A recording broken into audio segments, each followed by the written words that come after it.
क्या आप जानते हैं विवाह से जुड़े भारत में कई ऐसे कानून हैं जो महिलाओं और पुरुषों के अधिकारों की रक्षा करते हैं।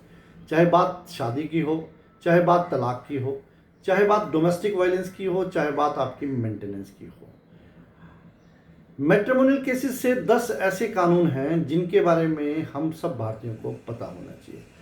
आइए हम इसके बारे में एक एक करके डिस्कस करते हैं। यदि आपको मेरे वीडियो के कंटेंट्स अच्छे लग रहे हैं और आपको लग रहा है कि ये आपके काम आने वाले हैं, तो प्लीज़ आप मेरे इस वीडियो को सब्सक्राइब कीजिए, लाइक कीजिए और शेयर कीजिए। सबसे पहले हम बात करते हैं हिंदू मैरिज एक्ट 1955 की।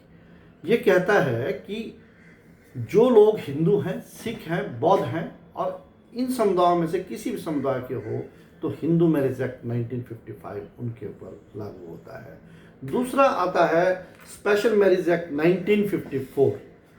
यदि दो धर्मों के लोग आपस में शादी करना चाहते हैं और तो यह जो एक्ट है 19 स्पेशल मैरिज एक्ट 1954 से वो शादी कर सकते हैं, तलाक ले सकते हैं और दूसरे जो मैंने आपको विषय बताया उनमें यह एक्ट लागू होता है। The number third is Muslim personal law शरीयत एप्लीकेशन एक्ट 1937। मुस्लिम समुदाय की शादी, तलाक, मेहर, इद्दत जैसे मामले इस कानून से गवर्न होते हैं।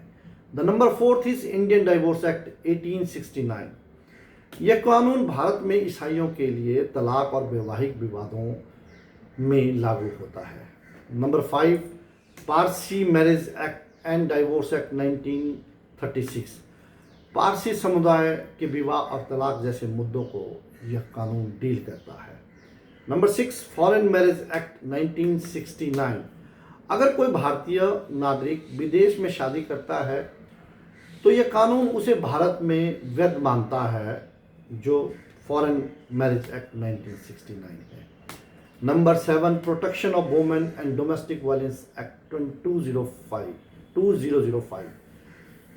ये कानून 2005 में एग्जिस्टेंस में आया। लॉ मेकर्स ने इसे बनाया क्योंकि ऐसा माना जाता था कि औरतों के साथ जो घरेलू हिंसा होती थी उसके लिए there should be a specific law. तो that is why this law came into existence. Short में इसे डीवी एक्ट 205 भी कहा जाता है।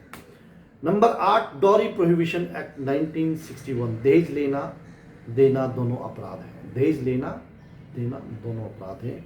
यह कानून दहेज से संबंधित मामलों पर लागू होता है। 9th section 498A of Indian penal code.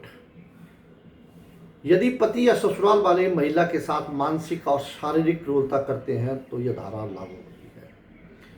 Section 125 criminal procedure act. यह धारा महिला, बच्चों, माता पिता को गुजारा भत्ता दिलवाने के लिए काम में आती है। और गार्डियन एंड वार्ड एक्ट 1890 बच्चों की कस्टडी और गार्डियनशिप से जुड़े मामलों में यह कानून मदद करता है। और इसके बाद एक आता है जेजे एक्ट, वो भी हमें उसकी जानकारी भी हम लोगों को अवश्य होनी चाहिए। यदि ये जानकारी इस वीडियो की आपको अच्छी लगी है तो प्लीज़ इसको अपने दोस्तों के साथ शेयर करना, सब्सक्राइब कीजिएगा और इसी तरह मैं आता रहूँगा दूसरे अन्य महत्वपूर्ण जानकारियों के साथ। Thank you so much.